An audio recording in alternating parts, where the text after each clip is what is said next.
Socialism scares me more than terrorism or any other threat to the sovereignty of our nation. You know what? We're already getting there. There's 3 steps till we finally complete the changeover to socialism. Step 1, we're doing it now. We already have Social Security, which is a socialist program. By the way, socialism is simply where you get rid of individual rights. It's all about society. So everybody pays for everybody else for everything. And of course, you make it all equal and fair. That's socialism in a sentence. Social Security is already there. Since Republicans failed to repeal Obamacare, I just see inevitably that we're going to single-payer health care, and that will socialize medicine for our entire nation. So we're moving there. Also, we have going on right now is if you look at the history of socialist countries, you need to have a big welfare entitlement culture. And we have that now.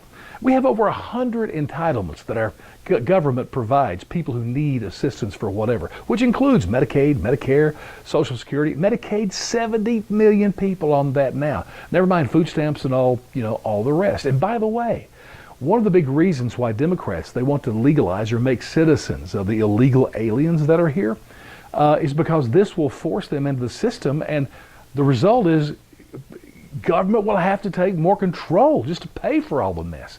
I mean, listen, with 11 million illegals, if you made them citizens today, think about this. They will have access to every government entitlement that is out there, and they'll be going after it. I mean, it would cost this country trillions of dollars.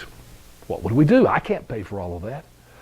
Well, the next step in moving towards socialism is where the government takes over the financial sector. And by the way, I was nervous back when we bailed out the banks after the mortgage crisis. What was it called? TARP.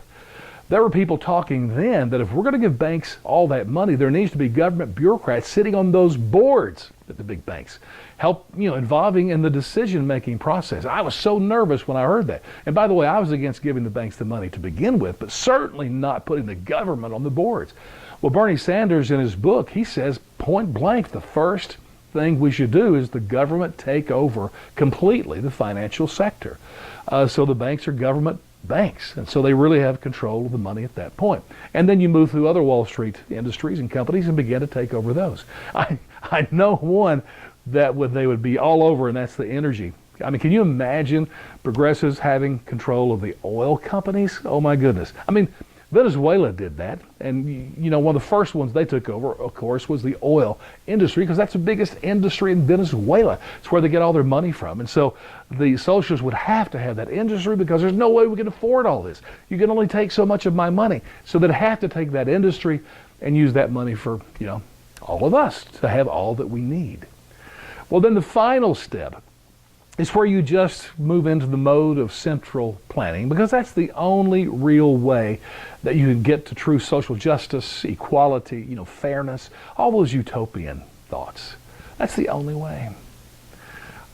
Hear me. This country of the United States of America is has been the greatest country in the history of the world. It has prospered more than any other. It has been more powerful than any other. No one's even been close. And this country has done more good for the world than a multitude of countries together. But this great country of America, when we move to socialism, let me be clear, the greatness I just talked about, that will be gone forever.